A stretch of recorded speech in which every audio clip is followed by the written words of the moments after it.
Cristo Jesus esteja nos abençoando neste dia. Estamos aqui para dar uma sequência ao nosso estudo, o estudo referente à Epístola de Paulo aos Efésios, no capítulo 6. E hoje vamos dar sequência com o verso 14. Na quinta-feira passada, nós estamos falando da necessidade de estarmos fortalecidos no Senhor e no seu poder, tendo em vista a luta espiritual que travamos, né? Nós travamos uma luta espiritual na nossa caminhada cristã. Então, há necessidade de um revestimento especial, né? A luta é espiritual, então nós não podemos lutar com as armas normais, com conhecimento, com influência, com pessoas, não. Nós temos que ter um revestimento espiritual. E esse revestimento espiritual é dado por Deus, e a palavra de Deus, né, no estudo que estamos fazendo, apresentado pelo apóstolo Paulo na sua epístola aos Efésios, ele fala de armadura. E é sobre isso que nós vamos estar tratando hoje, a armadura que Deus coloca à minha e à tua disposição para que possamos enfrentar e travarmos essa luta espiritual de maneira a sermos vencedores por meio de Cristo Jesus. Pois bem, a primeira coisa que nós vemos aqui no verso 14 do capítulo 6, diz assim, mantenham-se firmes, cingindo-se com o cinto da verdade. Mantenham-se firmes. Então, para que eu me mantenha firme, nesta luta, nesta batalha, eu preciso me cingir. Cingir significa colocar algo sobre si mesmo. Então eu tenho que colocar algo sobre mim, colocar algo sobre mim para me proteger, para me fortalecer. E o que está falando aqui eu tenho que colocar o quê? Aqui fala cingindo-se com o cinto, né? O cinto nos envolve, coloca com o cinto da verdade, né? Então, quando eu estou envolvido com a verdade, né? E aqui, esta verdade eu entendo como sendo duas situações. Primeiro, verdade. Jesus fala, eu sou o caminho, a verdade e a vida. Então, quando fala aqui em verdade, envolve o meu relacionamento com Cristo. Traga sobre você o conhecimento de Cristo. Se envolva com Cristo. Traga sobre você o conhecimento de Cristo, cingindo-se com a verdade. Mas a verdade também tem uma outra questão, que é afastar a mentira, a falsidade, afastar o não verdadeiro. Então eu tenho que trazer sobre mim sempre a verdade, ou seja, não viver em mentira, não falar mentira, não disseminar o que não é verdadeiro. Então existe essa questão, ou seja, eu preciso me envolver com Jesus e me envolver com a verdade. Então, a primeira questão que o Senhor coloca à nossa disposição é o próprio Cristo, porque foi Deus que enviou o seu Filho para morrer em meu lugar na cruz. Então, a primeira coisa que eu preciso para poder andar de forma vitoriosa e que faz parte desta armadura é se envolver com Cristo, se envolver com aquilo que Cristo traz sobre nós, né? Que é a verdade, Ele que nos conduz à verdade, Ele que nos conduz a uma caminhada vitoriosa. Primeira coisa, quando o inimigo, eu já tive alguns confrontos com forças espirituais do mal, e uma das coisas que o inimigo, quando está incorporado em uma outra pessoa, fala: eu não suporto a luz que sai de você. O que é essa luz? É o envolvimento que o Senhor tem na nossa vida. Jesus está em mim, então aquela luz de Jesus incomoda a força espiritual do mal, afugenta, na verdade, né? Então, a primeira coisa, então, é cingir-se com a verdade, né? Depois diz, vestindo a couraça da justiça, né? Couraça da justiça. Uma couraça é a proteção, né? Proteção que protegia a couraça, que protegia o tronco, né? Do soldado. Então, a justiça resguarda aquilo que é correto, que é justo. Proteção é aquilo, tem que resguardar, eu tenho que vestir a justiça, ou seja, o que é certo, o que é correto. E o Senhor é aquele que nos conduz à verdade, à justiça e ao juízo, né? Então eu tenho que me revestir, né, da justiça, o que é correto, o que é verdadeiro. Estas coisas têm que estar em mim. E quem é que me direciona à justiça? Quem é que me aponta o que é justo? É o próprio Deus. Existem situações, né, como aquela da mãe ou das mães que estavam brigando pelo filho, e o rei, levado ao rei, o rei falou: faz o seguinte, corta a criança no meio, as duas dizem que é a mãe, as duas querem ficar com o filho, corta no meio e dá metade para cada uma. Então uma delas falou: não, deixa com ela, porque a que queria coisa, a que não era a mãe, falou: não, faça isso mesmo, mas a que era a mãe falou: não, deixa com ela, porque por amor. Então ali o sábio homem de Deus falou: então, a mãe é quem abriu mão, porque quem quer a coisa dessa forma não tem amor, não é a mãe. Então ele, usando uma estratégia, ele fez justiça. E justiça é uma direção que vem de Deus para mim, para você, como tratar em cada situação, como tratar situações similares, mas que trazem consequências distintas, né? Então, quem nos leva a esse entendimento é o próprio Deus, porque existem situações similares que têm que ser tratadas de forma diferente.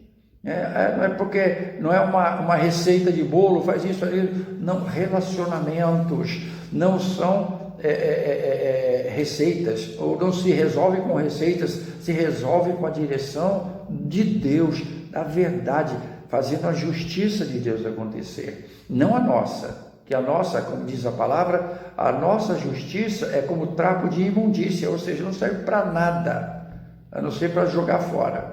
Nossa justiça, ela é extremamente falha, né? A justiça de Deus não, a justiça de Deus, ela é perene, a justiça de Deus coloca tudo no devido lugar e traz a paz que há necessidade.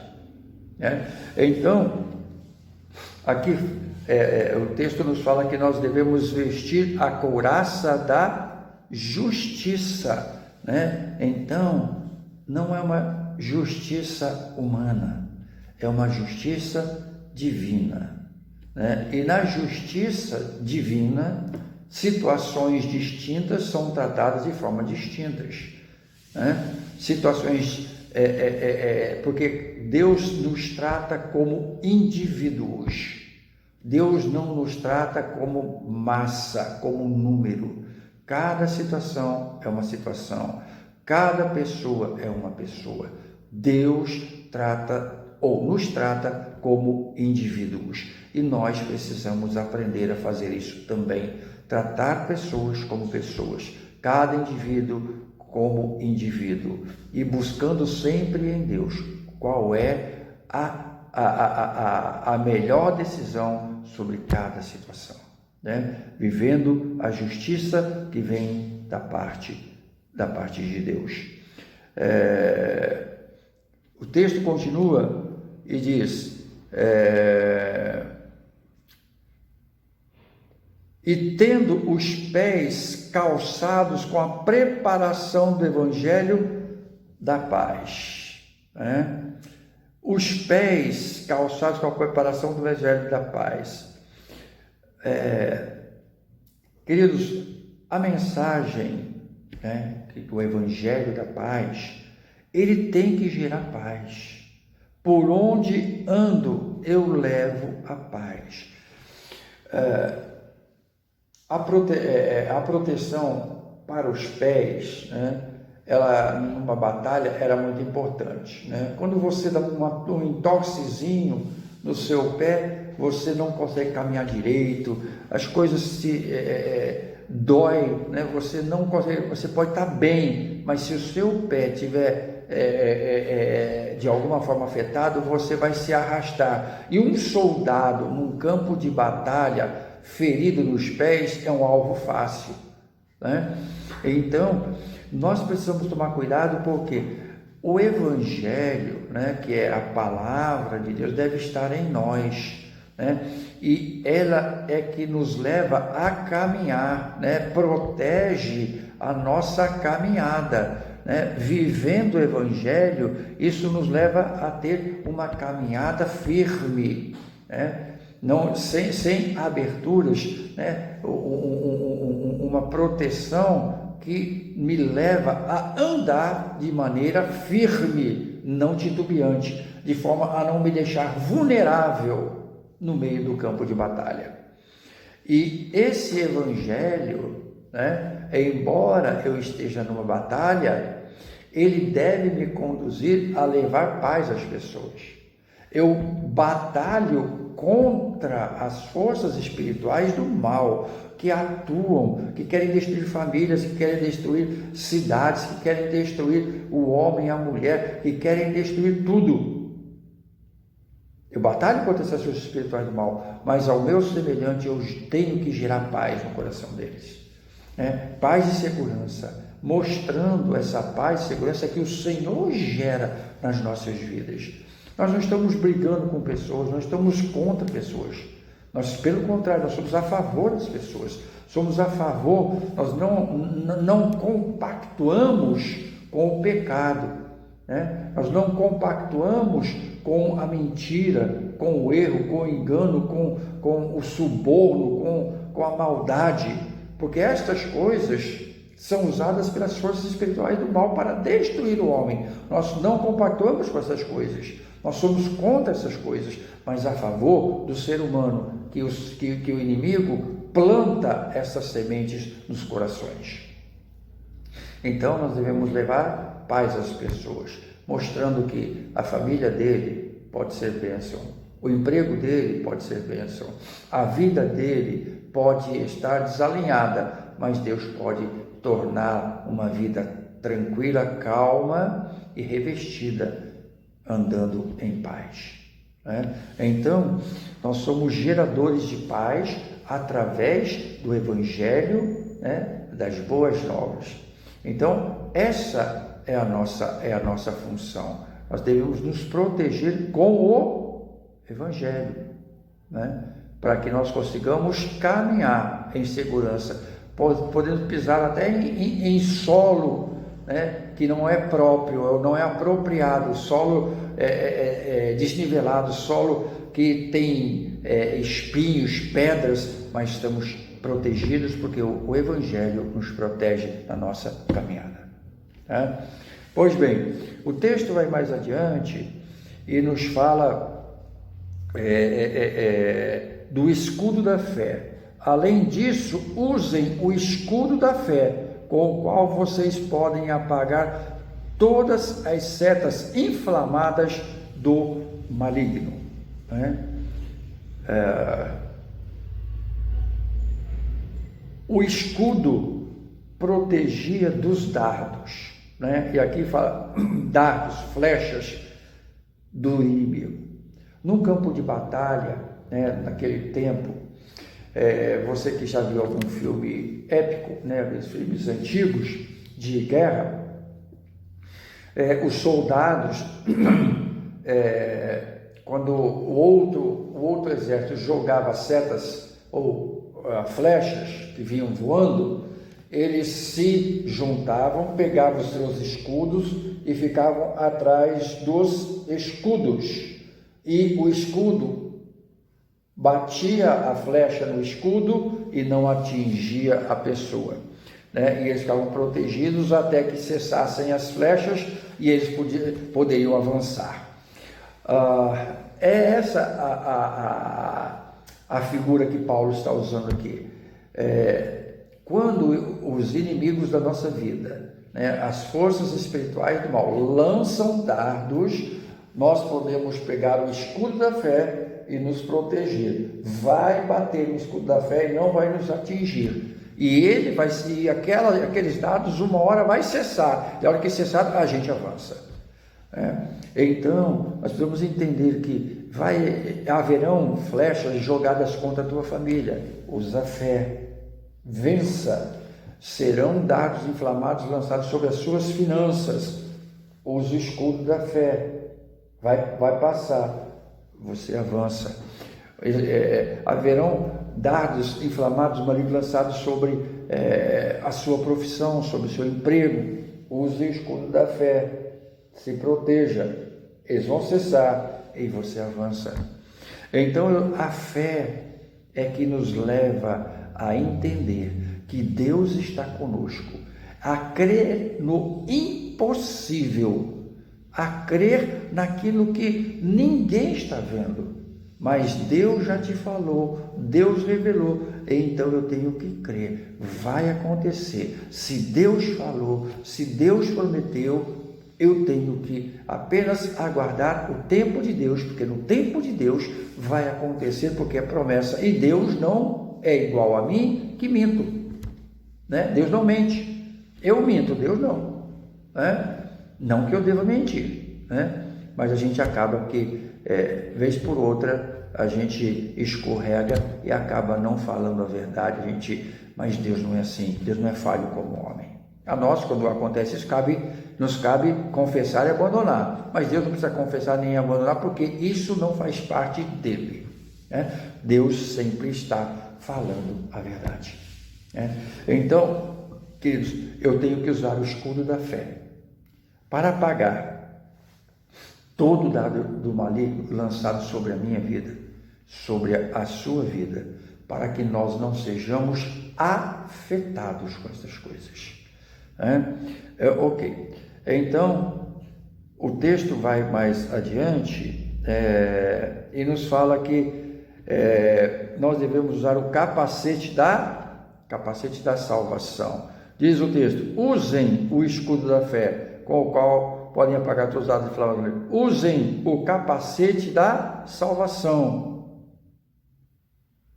e a espada do Espírito, né? O capacete da salvação, a certeza da salvação. Queridos, eu não posso duvidar de que Deus me salva, de que Deus me protege. Isto protege o nosso pensamento dos ataques do diabo. Quando o diabo nos ataca, ele ataca e ele, uma das coisas que ele fala, não, cara, você é muito pecador, você aconteceu isso, aconteceu aquilo outro, você não tem jeito não, né?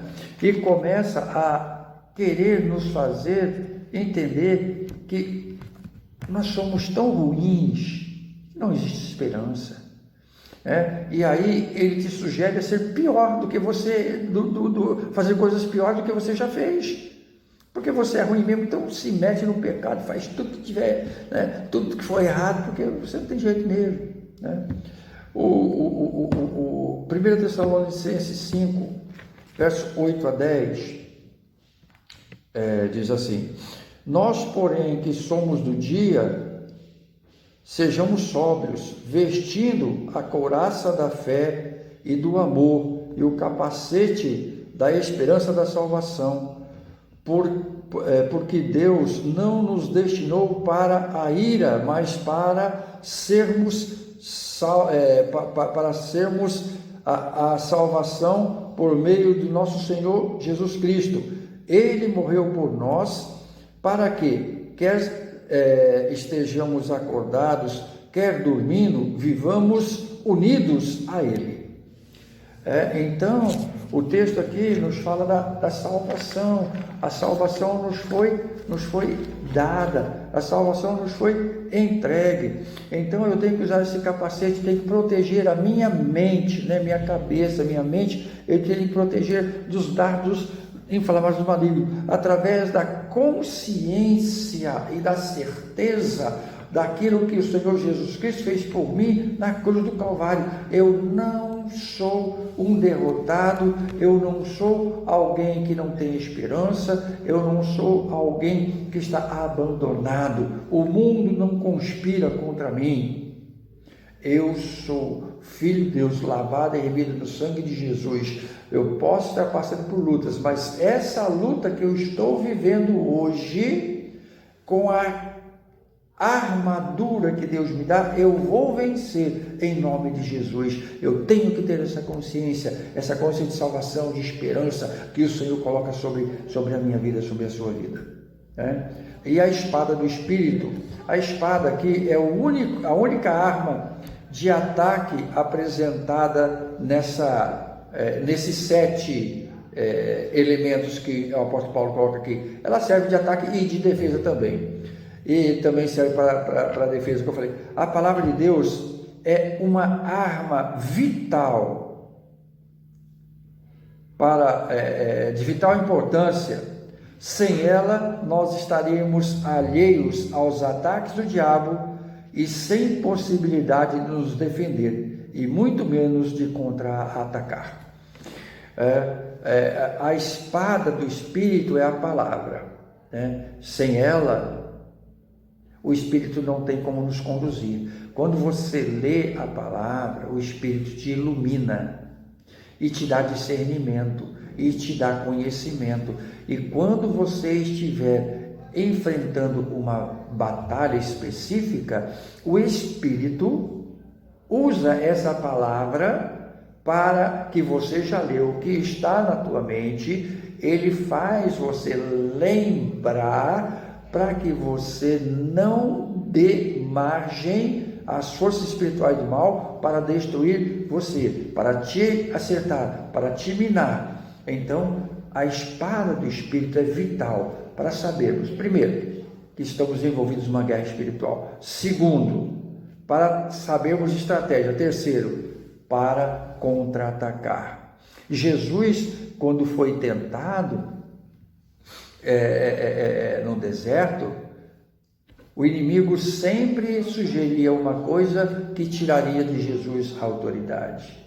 E Jesus sempre respondia com a palavra, né? Ele respondia com a palavra e rebateu. E diz o texto lá da tentação de Jesus, que ao final Satanás se retirou e vieram os anjos e serviram ao Senhor, né? E assim acontece comigo e com você. Nós somos atacados, somos minados, mas se nós estivermos na direção do Espírito e dermos liberdade para que o Espírito use a sua espada, que nos leva a proteger, mas a atacar o inimigo também, ele vai ser afugentado e o Senhor vai nos dar a vitória e vai nos alimentar com aquilo que for necessário nas nossas vidas. Por fim, o texto nos fala: orem no Espírito em todas as ocasiões, com toda oração e súplica. Tendo isso em mente, estejam atentos, perseverando na oração por todos os santos. Pois bem, o texto aqui nos fala que nós devemos orar no Espírito. Isso significa orar sob a orientação e a autoridade e o poder do Espírito Santo de Deus. Queridos, nós podemos orar pelo nosso próprio conhecimento. É bom orar. Mas quando você, o que o texto aqui nos orientando é que nós devemos orar no Espírito, ou seja, com a direção do Espírito. Somente pelo poder do Espírito Santo, as nossas orações se tornam eficazes. A nossa oração é eficaz quando a gente ora através do Espírito. E olha só o que nos diz Judas 1, 20 e 21, diz assim: edifiquem-se, porém, amados, na santíssima fé que vocês têm, orando no Espírito Santo. Mantenham-se no amor de Deus, enquanto esperam que a misericórdia de nosso Senhor Jesus Cristo os leve para a vida eterna. Então, o escritor aqui de Judas está falando: orem no Espírito. Enquanto vocês estão nesse mundo, orem no Espírito, aguardando o tempo em que você vai ser arrebatado para o céu. Orar no Espírito é muito mais do que simplesmente orar. É você se sentir sendo conectado pelo Espírito com Deus. Te traz paz, te traz tranquilidade, te traz esperança. Você sente algo diferente na sua vida. Por quê? Porque não é uma oração normal, não é uma oração qualquer, é uma oração que vem do profundo, que o Espírito te liga, te conecta a Deus de tal forma que você sente a graça de Deus, você sente Deus agindo, você sente Deus fazendo coisas em você e através de você. Então essa é a armadura que Deus coloca à minha e à tua disposição. Todo cristão tem à sua disposição uma armadura, e uma armadura completa ofertada por Deus. Esta armadura nos capacita a entrarmos nessa batalha espiritual que vivemos e saímos dela vitoriosos. Precisamos estar, queridos, conscientes que a guerra espiritual é uma realidade e que Deus já colocou à nossa disposição um revestimento para nos proteger e para nos dar vitória. A vitória que vence o mundo é a nossa fé. Assim, tenha fé e viva a vida que Deus planejou para você. Deus planejou uma vida para você. Deus te deu um direcionamento. Viva essa vida. Use aquilo que Deus deixou à tua disposição. Você não precisa andar lamoriando, resmungando e tal. Você precisa estar consciente do que Deus quer. Viver essa trilha que Deus já te apontou para colher os frutos que Ele preparou para você. Tá bom? Que Deus te abençoe e que a graça do Senhor se multiplique sobre a sua vida diariamente, em nome de Jesus. Vamos orar. Pai, em nome de Jesus, eu quero te louvar, te agradecer e pedir que o Senhor esteja me dando direção, fortalecendo a minha vida em todo o tempo. Abençoe também o meu irmão, a minha irmã, para que juntos possamos caminhar, nos fortalecer e conquistarmos as vitórias que o Senhor já preparou para nós. Eu clamo essas bênçãos ao Senhor no nome de Jesus. Amém. Que Deus te abençoe e até a próxima quinta-feira, se assim o Senhor nos permitir.